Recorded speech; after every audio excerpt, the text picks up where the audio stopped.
오늘 우리에게 주시는 말씀은 시편 24편 7절과 8절의 말씀입니다. 제가 받들어 봉독하겠습니다.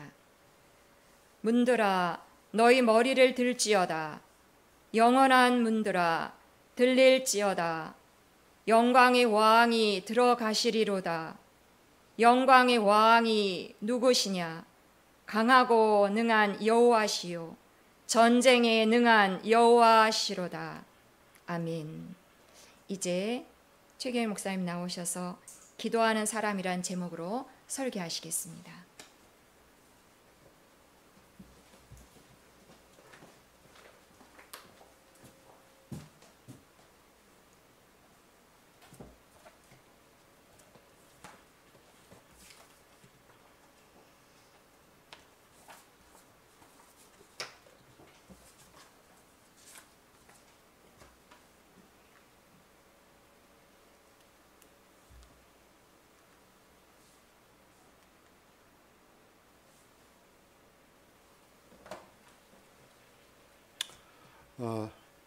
저는 요즘 기도하고 있음에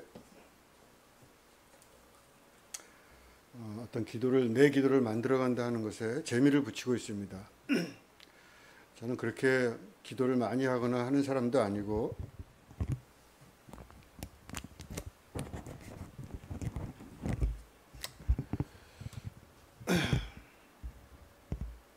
또 기도에 대한 여러 가지 생각들을 갖고 좀 방황도 하고 그랬던 것 같습니다.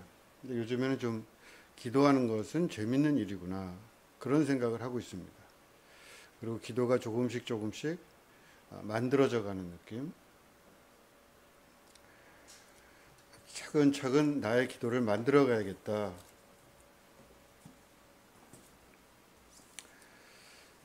너무 무리하지 말고 어떻게든 기도 한순간에 기도를 잘하고 좋은 기도를 하고 그런 것보다는 차근차근 붙이는 것 자체로 재미를 삼고 기도가 이렇게 만들어가는 그 과정 자체를 즐기면서 그렇게 나의 기도를 잘 만들어가야겠다 그렇게 생각합니다.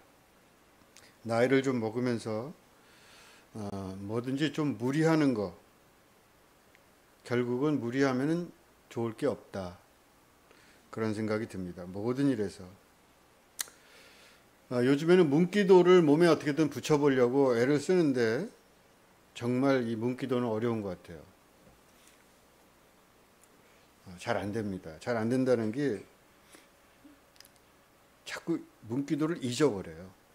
문을 잡을 때마다 이렇게 몸이 문을 내가 열고 들어간다는 걸 몸이 알아야 되는데 아직까지도 이 의식 속에 머물러 있기 때문에, 왜냐하면 문을 열 때라는 것은 대부분 급할 때예요. 빨리 가야 될 때예요. 이렇게 천천히 느긋하게 산책하면서 문을 여는 게 아니라 지금 가서 뭐 갖고 와야지 그리고 문을 열고 나가기 때문에 문기도라는 건 금방 잊어버립니다. 결국 몸이 기억해야 되는데 모든 기도는 저는 몸 기도라고 생각합니다. 몸이 기도하는 거예요. 몸으로 기도하지 않은 기도. 저는 어떻게 보면 일종의 유물론자? 일지도 모르겠습니다. 그러니까 여기서 몸이라고 제가 말씀을 드리는 것은 또 유물론자다 이런 말씀을 드리는 것은 몸이라는 것이 어떤 전체성을 가지고 하는 말이에요.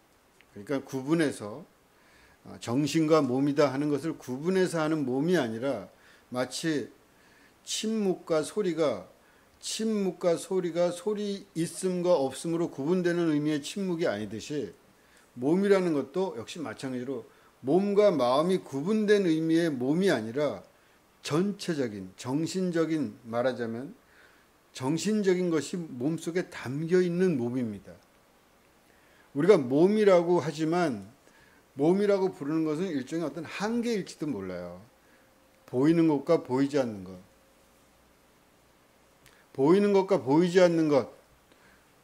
다만 우리가 못 보는 것이지 과연, 아니 못 보거나 하는 것이지 과연 정확하게 그것을 구분할 수 있는 것인가? 그것은 의문이잖아요. 과학적으로도.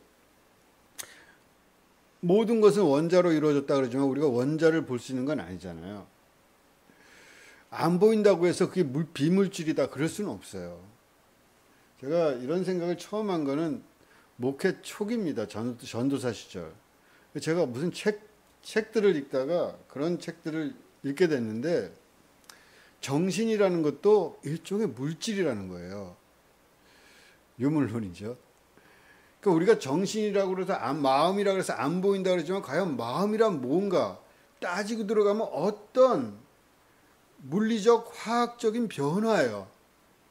마음이라 그러지만 마음이 내가 화가 났다 그러는 것은 어떤 물리적 화학적 변화가 일어났다는 의미예요. 사실은 유물론적으로 치자면 우리가 그냥 뭐 마음 그러니까 마음이 이렇게 변해서 뭐 그런 그냥 아무 일도 물리적으로 안 일어나고 어떤 보이지 않는 세계만 변화됐다 그런 건 없다는 거죠. 어쨌건 서양 철학 경우에는 이런 것들을 철저하게 잘 분리합니다. 몸과 마음. 그래서 이원론 이걸 대표하는 사람이 플라톤이에요. 이데아의 세계가 있고 좋은 세계, 아름다운 세계, 이데아 정신의 세계, 거룩한 세계, 그리고 천박한 세계, 물질의 세계, 이데아와 매터 두 개가 갈리죠. 과연 그런가? 정신은 고상하고 몸은 천박한가? 그렇습니까? 정신이 그렇게 고상합니까? 갈른다 하더라도 몸의 천박함보다 정신의 천박함이 덜할까요? 그렇지는 않죠. 정신의 세계, 몸의 세계 이렇게 구분해요. 심지어 남자와 여자를 구분해요. 남자는 정신, 여자는 몸. 그런 어떤 범주같이 이렇게 하늘과 땅 이런 식으로 구분을 했어요. 이원론이라 그러죠. 이걸 이원론. 그래서 이 이원론이 기독교를 지배합니다. 초기 기독교부터 헬라 철학이 기독교를 잡아먹어요. 다시 말하면 기독교는 헬라 철학에 적응합니다. 그것이 중세예요. 중세까지 내려온 거예요. 사실 근대까지도. 그러니까 근대까지 최근 포스트 모던이라고 하는 말이 나오기 전까지는 이 갈라놓는 세계, 하늘과 땅, 남자와 여자, 흙과 백, 이 이원론이 지배한 세계, 특히 서양 세계는 그것은 기독교도 마찬가지였어요.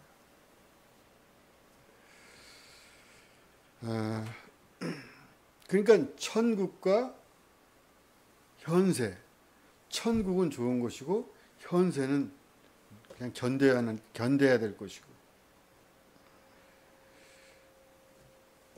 정말 그런가? 우리가 가야 될 천국은 뭐 아름답고 그럼 뭐 그거야 모르죠. 그거 아시는 분 있어요 혹시? 그러나 우리는 그런 믿음을 가지고 삽니다. 이것은 정말 그런가? 사실로 그런가와는 다른 차원이에요. 이 차원의 말을 근데 섞어요. 안다는 말로. 가야 할 멋진 천국이 있다. 견뎌야 할 현세가 있다.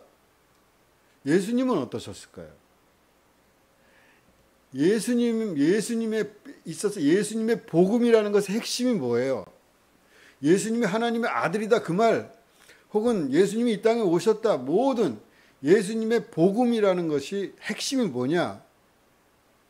천국이 오는 거다 그 말이에요. 가는 게 아니라.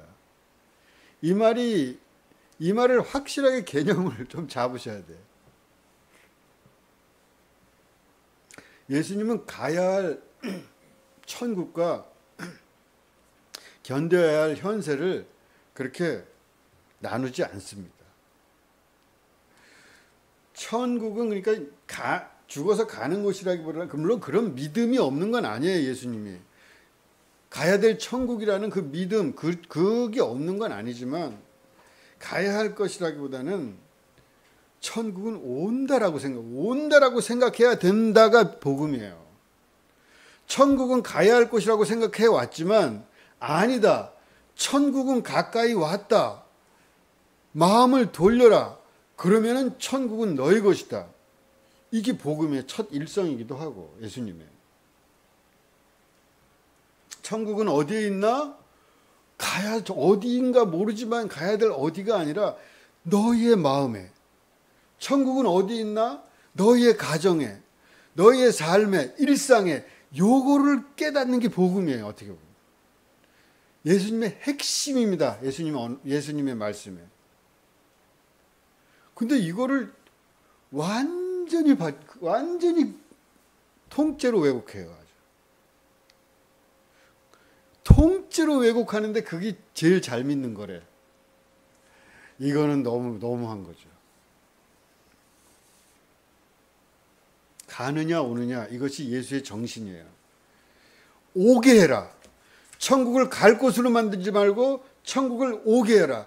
너의 가슴 속으로, 너의 삶 속으로, 너의 가정 속으로. 그것이 예수님의 일성입니다. 천국이 가까이 왔다. 메타노이아. 회개하라라고 복음되어 있죠. 천국이 가까이 왔다. 메타노이아. 마음을 돌려라. 가는 것이 아니라 온다. 마음의 문을 열면 온다. 문을 열 수 있는가?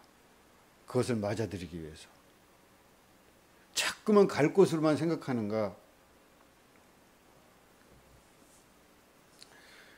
이게 천국이 오는 것과 그럼 지옥 가지 말고 천국을 가야 돼 하는 그 믿음이 있잖아요. 우리가 천국을 그 오는 것과 가는 것은 과연 배치되는 거냐 그럼?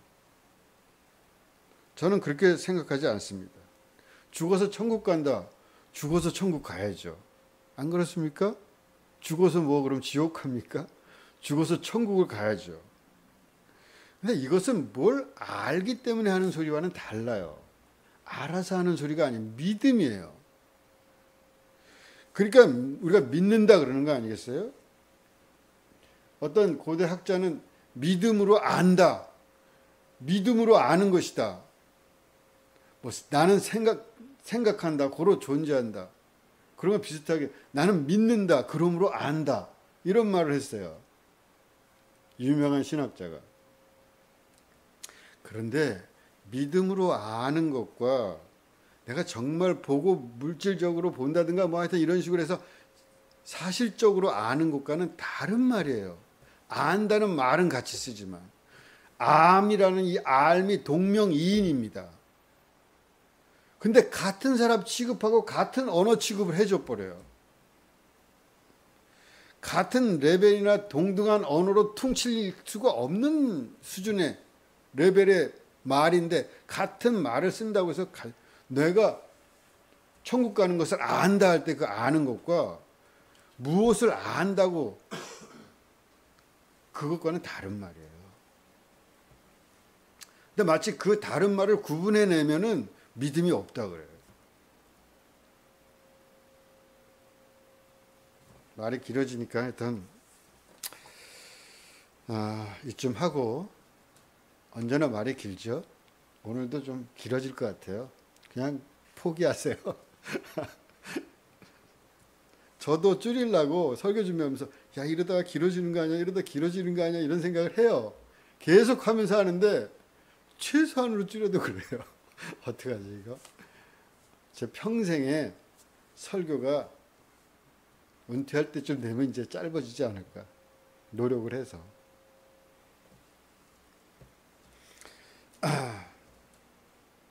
하여튼 여기서 몸이라고 할 때 내가 몸이라고 할 때 마음이나 정신과 대비되는 몸이 아닙니다. 몸은 천국이 온 몸이에요. 천국이 온 일상, 천국이 온 마음. 그러니까 몸과 마음, 물질과 정신, 자연과 인간, 인간과 신, 죄와 벌, 지옥과 천국 이렇게 갈라놓는 이원론이 아니라 정신이 스며있는 일원화된 의미의 몸입니다. 몸은 신비로운 거예요.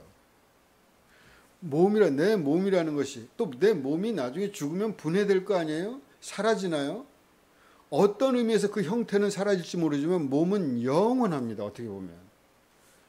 그 모든 질량과 에너지화가 다른 것들로 변화될 뿐이지, 내 몸의 형태가 지금 어떤 형태가 변화돼서 내 몸을 지금 이루고 있는 것이고, 또 이 이루고 있는 몸이 어떤 형태로 변화돼서 존속합니다.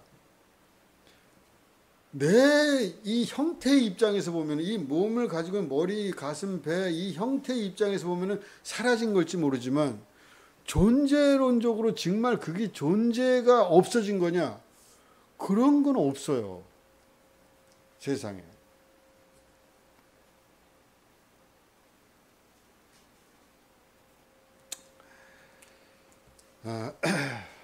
하여튼 그런 것까지 포함해서 신앙 체계가 정직하게 자기를 수정해 나가면서, 그러면서 교리도 다듬어지고, 그래야지 저는 종교가 건강하게 아름답게 유지될 수 있다고 생각합니다. 저는 종교가 필요하다고 생각합니다. 인간에게.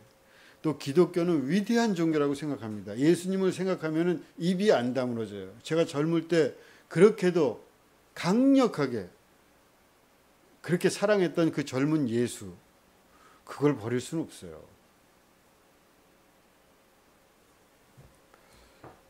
그러나 그렇다고 해서 어떤 물려준 유산에 심취해서 우상 숭배를 하고 있을 수는 없어요. 자기의 양심을 속여가면서, 그리고 양심을 대충 덮고 편한 대로, 뭐 남들도 그렇게 하는데 그런 식으로 하기에는 너무나 비상하기 때문에 하여튼 몸이라는 것은 굉장히 신실하죠. 신실하다가 뭐예요? 신실하다, 성실하다, 뭐 굉장히 성실합니다. 다 죽게 될 때까지도 찍소리 안 해요. 아파서 나중에 완전히 못 쓰게 되기 직전까지는 견딥니다. 몸은 너무나 충직해요. 무슨 뭐 엄살을 피우고 이런 게, 엄살을 피우질 않아요. 몸은 다 죽게 돼서 팍, 주인님 이젠 끝입니다. 거의 이 수준까지 죽도록 신실합니다. 제가 며칠 전에 건강검진을 받았는데 나이가 이제 먹으니까 아픈 데가 생기는 것 같아요. 뭐가 생겼으니까 나중에 CT를 찍으러 와라. 또 그러면 또 엄청 가기 싫어요. 그래서 아직도 안 가고 있는데, 하여튼 또 뭐가 나오니까 앞으로 계속 약을 먹어야 되니까 약 먹을 거 상의를 하러 와라. 뭐 말이 많아요. 근데 건강검진을 왜 받습니까? 몸은 웬만큼 아파가지고는 아프다는 소리를 안 해요. 그러니까 억지로라도 검사를 해야 돼요. 검사 안 하면은 그냥 큰일 날 때까지 모르고 가요. 그만큼 몸은 우직합니다. 최선을 다해요. 아무 소리 없이. 자기가 지쳐서 쓰러질 때까지. 너무 우직해요.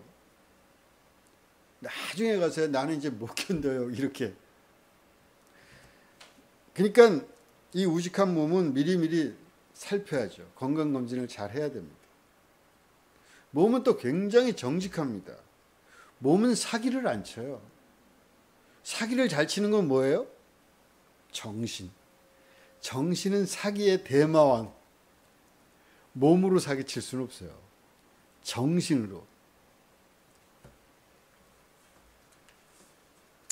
그러니까 종교도 마음으로 사기치는 거예요. 여러분, 그 사기에 넘어가면 안 됩니다. 왜냐하면 마음이라는 거는 사기당하는 게 십상이에요. 왔다 갔다 해. 몸은, 내가 몸을 뭐 기도를 하잖아요. 몸기도. 시간이 필요해요, 여러분. 그 기도가 내 몸이 되기 위해서. 문고리 잡고 기도한다? 마음으로는 문기도가 계속되죠. 그렇지만 몸은 까먹어요. 몸은 몸으로 익히기까지는 한참의 시간이 걸려요. 그러니까 근데 거짓은 시간을 요구하지 않아요. 거짓은 기적이 팍팍 일어납니다. 기적이라는 게 뭐예요? 시간을 요구하지 않아요. 병이 났는데 시간이 필요 없어. 한 번에 팍 나. 기적이야. 몸은 그런 게 없어요. 마음만 그렇지. 그러니까 그걸 속이려면 어떻게 해요? 마음을 속여야 돼요. 마음은 잘 속아요. 그런 것 같아. 마음은 몸도 자기가 지배하고 있다고 생각하지만 아닙니다. 몸이 마음을 지배할 경우가 더 많아요. 마음으로 그냥 번뜩번뜩 하면서 합니다 하고 그렇게 세월이 가지만 지나고 나면 다 몸이 마음을 쥐고 있었던 거예요. 단순히 여기서 뭐 몸이라는 게 뭐 몸 마음 결국은 몸이라는 것 속에 마음이 스며 있을지도 몰라요. 그렇기 때문에 기도도 시간을 요합니다. 시간이 없이 어떻게 기도가 한 번에 뻥 뚫렸다. 이거는 사기다. 그렇게 생각하세요. 여러분의 기도를 만들어 가려면 시간이 필요해요. 붙여가세요. 내가 어떻게 기도할까? 아침에, 점심에, 저녁에 혹은 일할 때 노래를 불러볼까? 아니면 걸어볼까? 어떤 사물을 이용해볼까? 모든 것들을 차근차근 여러분도 한번 올해 어떻게 하시냐면 내년쯤에 기도일기를 1년 정도 한번 써보세요. 그러면서 내 기도를 천천히 만들어 가야 돼요. 한 번에 막 소리 지르다 방언 툭 터졌으면 기도가 잘 되는 겁니까?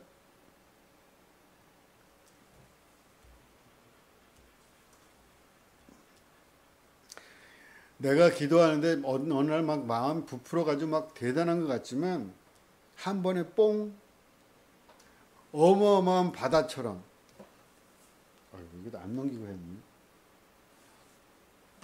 어마어마한 바다 같은 거대 우주 같은 마음이 들다가 아주 결정적인 순간 카이로스 정말 그게 온 것 같았는데 사실은 내일 아침에 일어나서 완전히 뭉개진 걸 보게 됩니다. 마음에 속아요, 우리는. 갑자기 뭐가 됐다. 이런 건 없다. 기도도 마찬가지. 갑자기 뭐가 되는 것은 거짓일 확률이 높습니다. 내 몸에 거룩함이 스며들고 그 거룩함이 저절로 그렇게 발현되기까지는 많은 시간이 필요합니다. 팔뚝에 근육이 붙으려면은 차근차근 많은 시간이 필요해요. 한꺼번에 붙을 수도 없는 것이고 조금씩 붙여가지고 근육을 만들듯이 몸이라는 건 그래요. 저는 요즘 입기도, 귀기도, 눈기도를 계속하고 있는데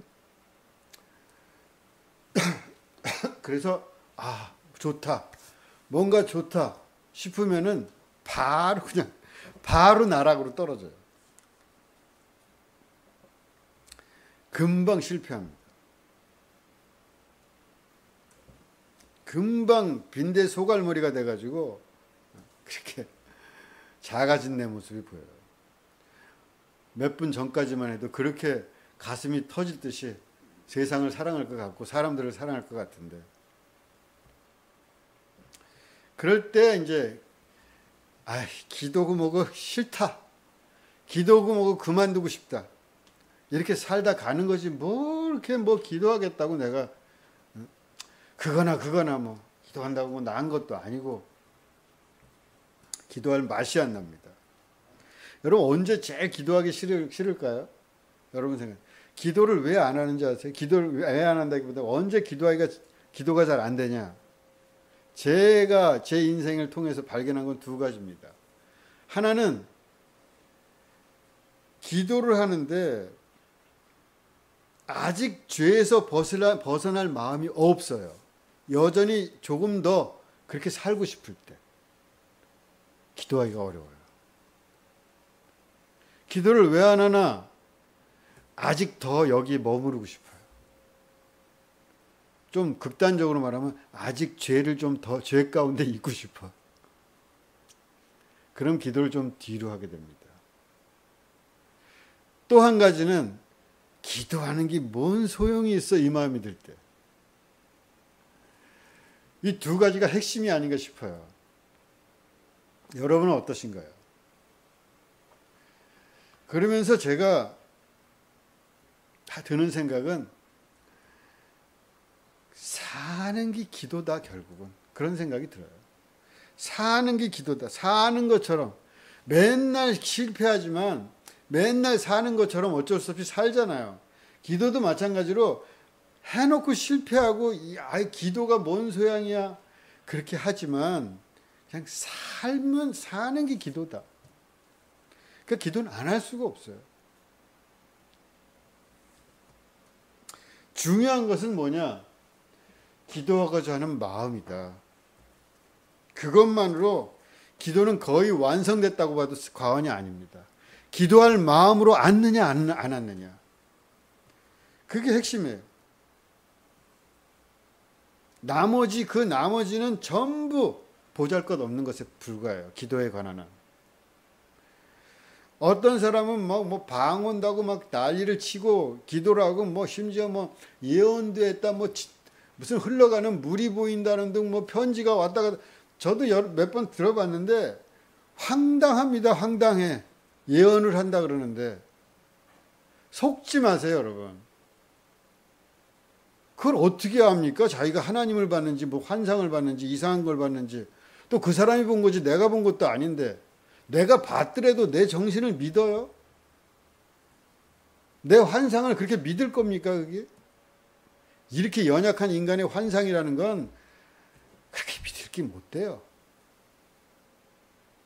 몸도 잘 믿기가 힘든데 마음을 믿어요? 어떤 사람은 한마디도 않고 앉아가지고 그냥 기도하는데 가만히 있잖아요. 그냥 침묵으로 가만히. 어떤 사람은 줄기차게 떠들어야 되고 어떤 사람은 가만히 있고 떠드는 건 도저히 못하겠고 그런 사람들이 많아요.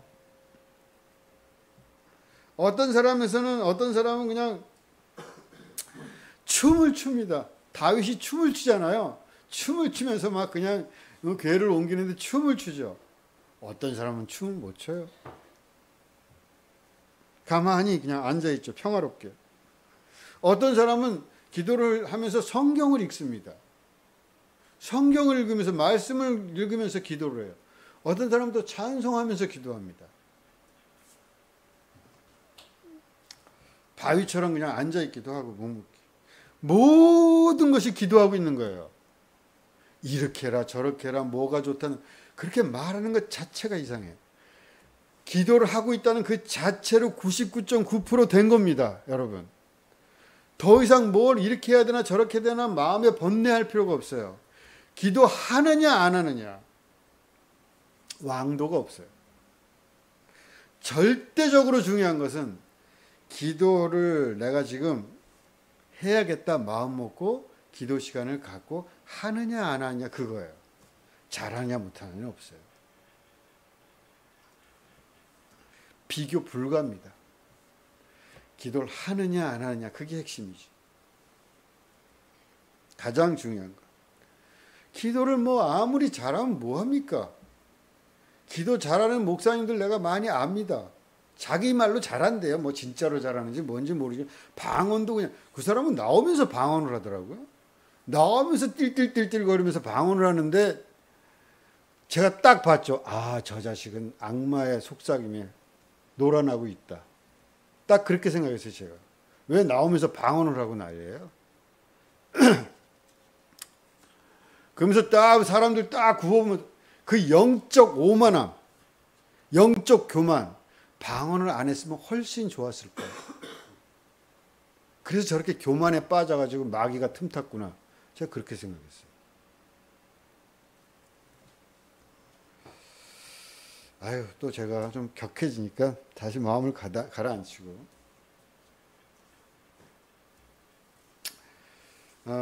기도하고 있느냐, 기도하고 있지 않느냐. 이 질문이 핵심 질문이다. 또 영적 교만, 이거 하지 마라. 기도를 조금 한다는 사람들 가운데 때로 영적 교만에 빠지는 인물들이 있습니다.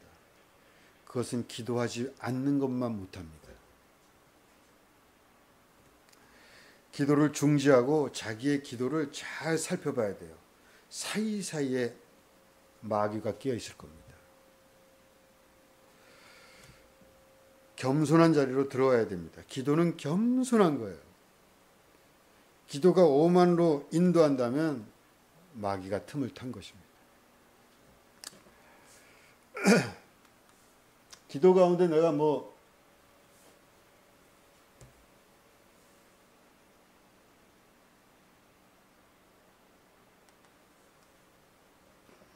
기도를 잘한다?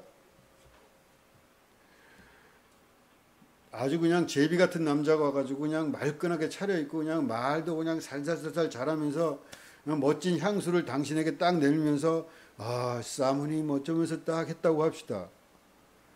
그 남자 멋진 번드르르하게 잘하는 그 남자가 매력이 있는지, 아니면 향수를 사왔는데 이거 주기도 뭐하고 안 주기도 뭐하고 그냥 밀어내면서 말도 못하고 그냥 봐 그러면서 그냥 정말 재미라고는 없는 것 같은 그 남자가 매력이 있는지 그건 모르는 거예요. 어떤 사람 물론 반지를 사람이 좋을 수도 있지만 그것도 제대로 못하고 얼굴만 뻘개진 남자가 매력이 있을 수도 있어요.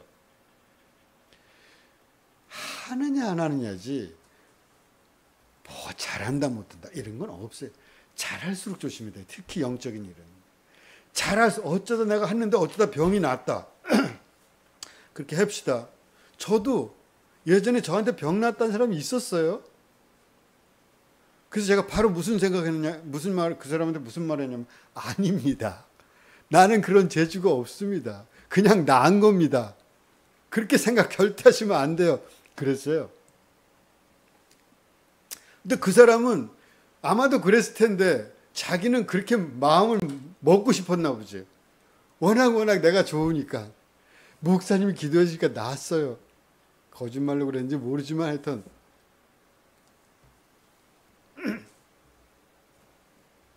뭔가 한 듯한 생각이 드는 순간 바로 마귀가 탔다. 그래야 돼요. 영적 교만이라는 것은 가장 추합니다.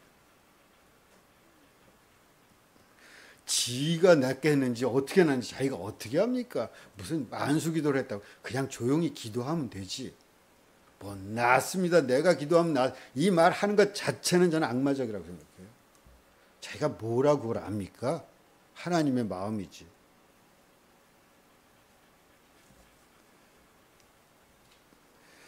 저는 여러분에게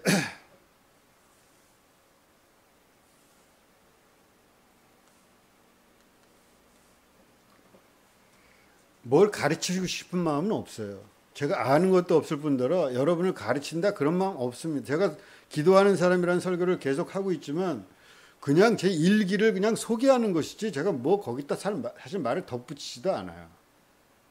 그냥 내가 깨닫고 내가 알아가고 나에게 한 말을 여러분에게도 반복하는 것 뿐이에요. 또 여러분은 매일 정오의 메시지 같은 거 그걸 읽는지 안 읽는지 모르겠지만 그걸 다시 한번 리피트하는 것 뿐이에요. 제가 가르치겠다? 기도를 어떻게? 그런 마음 없습니다. 그런 지적 교만에, 그런 영적 교만에 빠져서는 안 된다고 생각합니다. 그래서 말이 없어도 알 건 다 아는 거예요. 저는 말씀의 종교가 막을 내리고 있다고 생각하거든요. 말씀의 종교, 말의 종교, 조금 더 성경의 종교, 설교의 종교가 막을 내리고 있다. 저는 개신교라는 게 말씀의 종교 아니에요. 개신교 이전에는 말씀을 일반인들이 읽지도 못했어요. 그 종교 계획이 없으면 번역 자체가 없었어요. 그 번역을 하면서 개신교라는 게 나와요. 영어로 번역되고 독일어로 번역되고 성경이 그냥 성직자들이 라틴어로 뚝뚝뚝뚝 읽고 라틴어로 설교하고 라틴어로 성경 읽고 여러분 그걸 어떻게 합니까? 일반 성도들이 라틴어 배운 적도 없는데. 그런 목매한 시대를 깨고 개신교가 말씀으로 돌아간다. 그래서 루터가 성경을 번역하고 성경을 번역하고 그러면서 이 힘이, 그래서 개신교는 말씀의 종교예요. 말씀의 종교라서 설교가 많아요. 거룩한 어떤 성사, 그런 것들은 심지어 성찬식마저도 밀려났어요. 말에. 개신교의 특징입니다, 이게. 그러니까 무슨 의식이다 이런 것보다는 그냥 말로 하려고 그래요. 이성적이에요. 왜냐? 종교개혁이라는 게 계몽주의를 타고 그 시대를 맞추면서, 물론 계명보다 한참 전에 종교개혁이 일어났지만 그 중세를 뚫고 일어난 그 힘을 타고, 르네상스 그 힘을 타고 올라온 거기 때문에 사람이 깨어나는 과정이에요. 개신교는. 그렇기 때문에 이성적이에요. 굉장히. 이성이 깨어난다고 생각했기 때문에. 그러니까 말이 중요해진 거예요. 말 없이 성사를 드리고 기도하고 성찬을 떼고 말 없이 잔을 마시고 이 모든 과정을 우습게 여긴 거예요. 그러다가 20세기가 와서 다시 이 모던한 근대의 세계가 이제 무너지고 인간이 그렇게 이성적으로 말로 그렇게 하던 시대가 지나가기 시작. 물론 아직도 여전하지만 그런 시대에 대한 반성, 그 이성적인 인간이 얼마나 잔혹하게 세계대전을 일으키고 수천만이 죽어가고 어마어마무시한 잔혹한 일들이 벌어지는 것을 보고 이성의 환상에 젖어 있다가 깨진 거예요. 20세기. 그게 포스트 모더니즘이라고 할 수 있어요. 모던이 현대, 근대가 깨진다. 포스트라는 건 뒤라는 말이에요. 포스트 모던의 뒤의 세계, 탈근대 시대. 이 탈근대 시대라는 말, 포스트 모던이라는 말을 하면은 치를 떨어요, 기독교는, 개신교는. 왜냐하면 자기가 너무 모던해. 너무 입만 살았어. 저처럼. 그냥 계속 말을. 성스러운 말 없음, 침묵 이런 게 다 밀렸어요, 뒤로.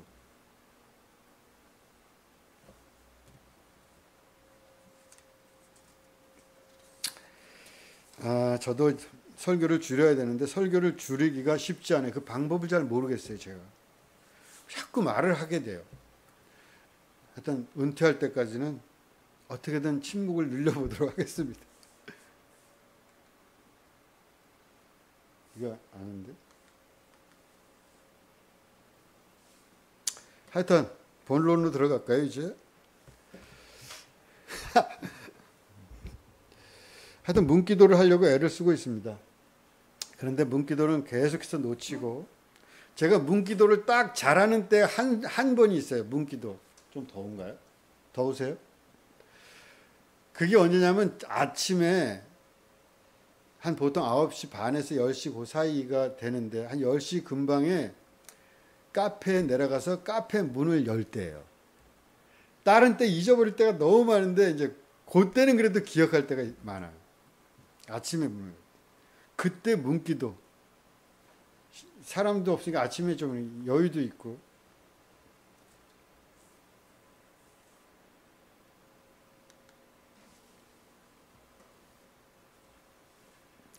근데 이제 마음이 산란하고 그러면요, 문기도가 길어져요. 자꾸 오래 있습니다. 왜냐하면 마음이 정리가 돼서 들어가고 싶은데 마음이 정리가 안 되니까 문을 열고 못 들어가는 거예요. 그게 문기도예요. 내가 하나님의 사람으로, 그렇게 영적 사람으로 그 공간을 새롭게 열면서 그 공간이 아무리 누추한 공간이라도 어마어마하게 신비롭고 아름답고 환한 공간으로 만들 그런 기분으로 문을 열고 들어가야 되는데, 창조를 해야 되는데 세계를, 그게 안 되면 길어지죠. 그래서 문고리 잡고 서 있을 때가 있어요. 오래. 물론 여유가 있을 때죠. 여유가 없으면 그런 건 무조건 빨리 가야지. 하지만 여유가 있을 때 한참 서 있을 때가 있어요. 그래도 마음이 안 돼. 그러니까 그냥 안 든 채로 들어갈 때가 많은데, 어쨌든 좋은 상태로 마음이 그래서 문을 열고 들어가는 그 기도가 문기도죠. 그래서 굿모닝 그러면서 딱 들어가면 그냥 뭐 구석에 그 어둡던 구석 딱 들어가서 그냥 불을 딱 등을 켜면 그냥 뭐 다시 세계가 아름다운 세계가 펼쳐진다. 그래서 이제 커피 머신 올리고 청소도 좀 바라보고 하고 뭐 그릇도 좀 제대로 자리 마른 거 좀 갖다 놓고 없는 거 있나 좀 보고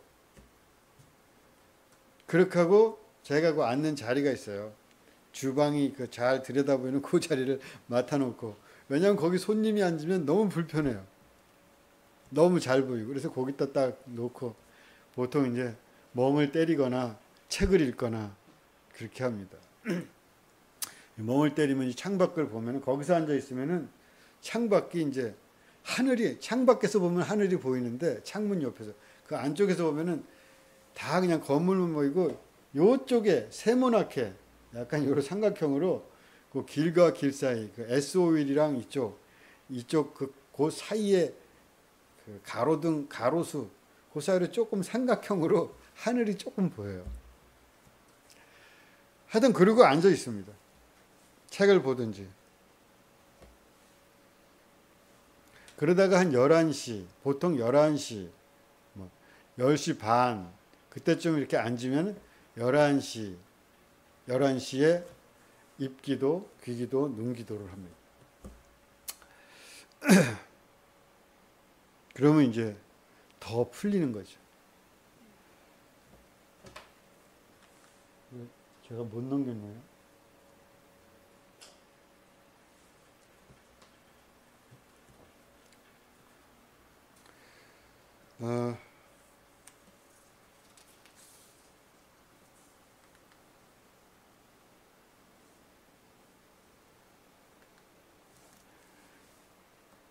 문기도가 읽을 때까지는 좀 오래 걸릴 것 같습니다. 오늘 이건 시편 24편. 하여튼 그렇지만 문기도는 저는 굉장히 좋은 기도라고 생각하거든요. 여러분도 한번 해보세요. 나쁠 게 없잖아요. 문기도. 아주 좋은 기도입니다. 문을 열 때는 내가 잠깐 기도하겠다. 그래서 시편 121편 너의 출입을 지키시리라. 한마디 하고 들어가면 좋잖아요. 너의 출입을 지키시리라. 나올 때도 너의 출입을 지키시리라. 오늘 읽은 시편 24편은 특히 후반부에는 엄청나게 감정이 격앙되어 있어 보입니다. 아마 예루살렘 성문 같은데 문에게 명령을 합니다. 문들아 너희 머리를 들지어다. 영원한 문들아 들릴지어다. 영광의 왕이 들어가시로다. 이렇게 명령을 해요. 문아 열려라. 그러자 이렇게 묻습니다. 영광의 왕이 누구시냐? 영광의 왕이 들어가시겠다. 그러니까 영광의 왕이 누구시냐? 그러니까 대답을 해요. 강하고 능한 여호와시오 전쟁에 능한 여호와시로다. 그래서 이 부분을 교창으로 생각합니다. 대부분 교창. 레위인들이 하고 아니 여기 회중이나 무슨 어떤 사람이 이렇게 우리 교동문 하죠? 교동문 비슷한 거로. 근데 그게 이제 찬양 비슷한 음률을 살짝 띄면서 옛날에 음악이라는 게 그 변주가 이렇게 화려하지 않았기 때문에 창도 봐요. 화려하지 않잖아요. 창이라는 게. 이 서양 음악에 이게 엄청나게 발전을 해가지고 이렇게 좋지만 그 예전 음악이라는 건 우리가 시편이라는 건 찬송이에요. 찬송가라고 보면 돼요. 근데 찬송가가 지금같이 이렇게 아름답지는 않고 지금같이 현란하지가 않고 그냥 영광의 왕이 들어가신다 이 정도 그런 찬송이에요. 근데 하여튼 그렇게 교동문이라는 것도 찬송이라고 보면 돼요.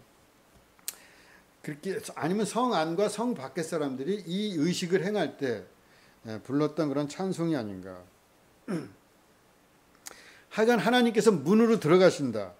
예전에 문은 이렇게 끌어올렸던 것 같아요. 이렇게 위에 달아가지고 사람들이 차해가지고 이렇게 연물이 아니라 경첩 둔 게 아니라 이렇게 끌어올리고 이렇게 그랬던 문이 아닌가. 이 교창이 계속해서 반복돼요. 이건 7절, 8절인데 9절, 10절도 거의 비슷해요. 위에는 8절, 7절, 8절, 9절, 10절. 문들아 너희 머리를 들지어다. 영원한 문들아 들릴지어다. 영광의 왕이 들어가시리로다. 영광의 왕이 누구시냐? 그 뒷부분만 살짝 틀립니다. 영광이 누구냐면은 강하고 능한 여호와시오 전쟁에 능한 여호와시로다. 밑에는 만군의 여호와께서 곧 영광의 왕이시로다. 비슷하면 1절, 2절이라고 보시면 돼요. 근데 같은 말이기도 합니다. 만군, 모든 군대의 여호와시다. 전쟁의 신이시죠. 그렇죠? 만군의 여호와라는 말도 전쟁에 능한 여호와 비슷한 말입니다. 그러니까 하나님은 누구시냐? 이스라엘에게서 하나님은 가장 대표성을 띠는 건 뭐냐면 전쟁의 신이에요. 이스라엘의 하나님은 전쟁의 신입니다. 출애굽부터 전쟁의 신이에요. 이스라엘의 하나님. 싸우시는 하나님이에요. 우리를 대해서. 왜냐하면 이 전쟁의 와중에 그렇게 형성된 신관이기 때문에 어쩔 수가 없어요. 그리고 고대에는 전쟁의 신이 최고예요.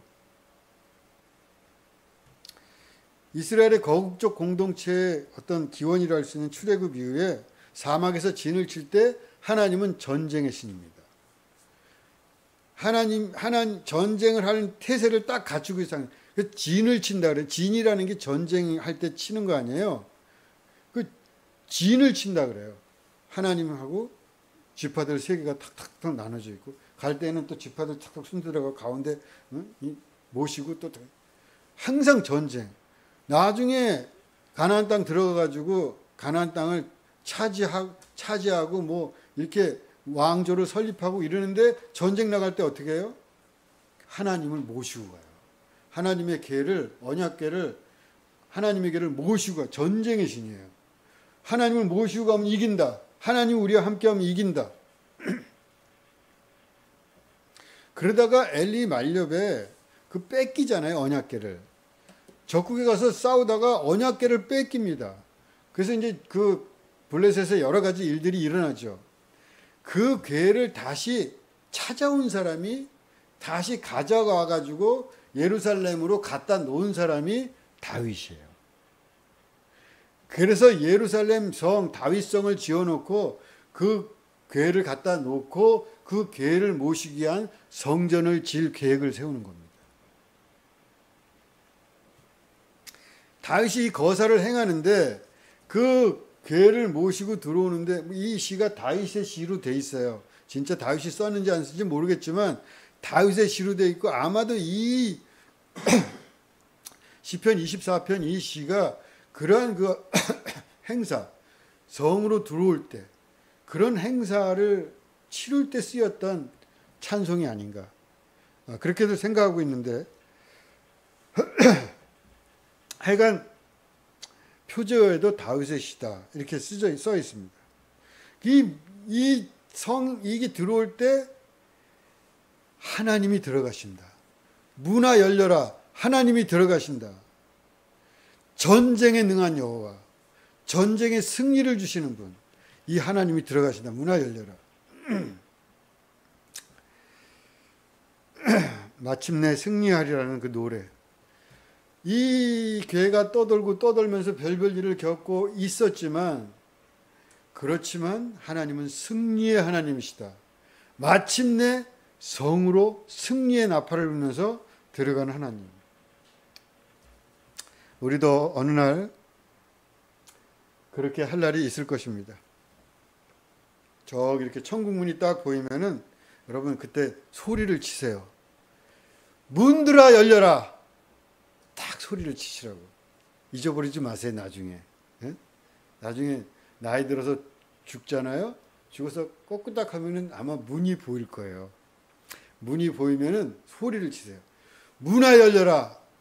영광의 왕이 들어가신다. 그럼 거기서 영광의 왕이라고 이 보잘것없는 조그만 인간이 와가지고 뭐 영광의 왕이 들어가신다고? 영광의 왕이 누구냐? 그렇게 물을 거 아니에요. 그 안에서. 그러면 만군의 여호와, 나와 내 인생 전체를 통해서 함께하면서 싸웠던 분, 내 가슴 속에 살아있으면서 내 삶 속에서 어려울 때, 아플 때, 건강할 때, 애를 낳았을 때, 애 때문에 고통받을 때, 여러 가지 일들을 겪을 모든 삶의 순간에서 나의 가슴 속에서 살아서 나와 함께 싸웠던, 살아계셨던 하나님, 영광의 왕이 나와 함께 들어가신다. 문화 열려라. 전쟁에 능한 여호와, 모든 싸움의 왕. 여러분 이렇게 소리를 치세요. 그럼 어떻게 돼요? 문이 도도도도도도도도 어서 오십시오. 그렇게 될 겁니다, 여러분.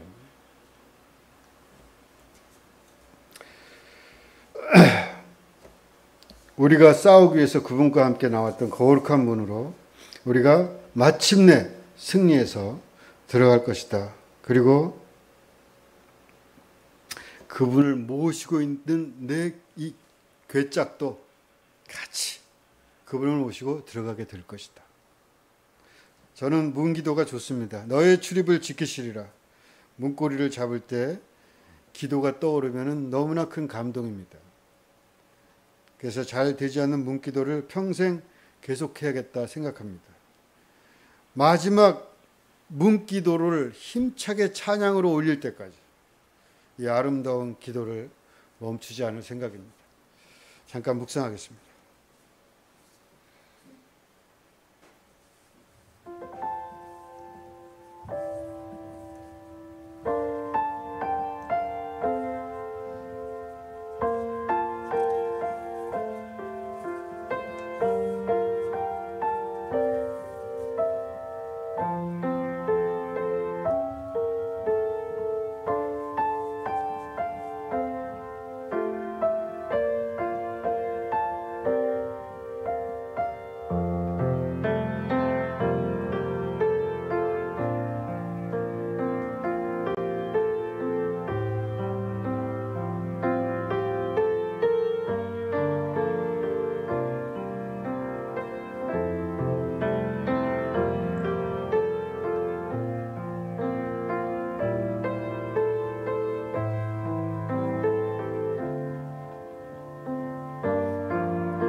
하나님, 2025년 기도하는 사람이라는 우리 공동체의 표를 기억할 수 있게 하여 주시옵소서. 각자의 기도를 만들어 가게 하여 주시옵소서. 모든 산만한 것들을 밀어놓고 차분하게 기도를 지어 나가면 크고 깊은 기쁨을 얻을 걸 믿습니다. 자기 기도기를 가진 사람, 한 사람 한 사람, 모든 한 사람이 기도로 빚어지는 것을 서로 보는 해가 되게 하여 주시옵소서. 예수 그리스도 이름으로 기도합나이다. 아멘. 찬송가 50장 부르면서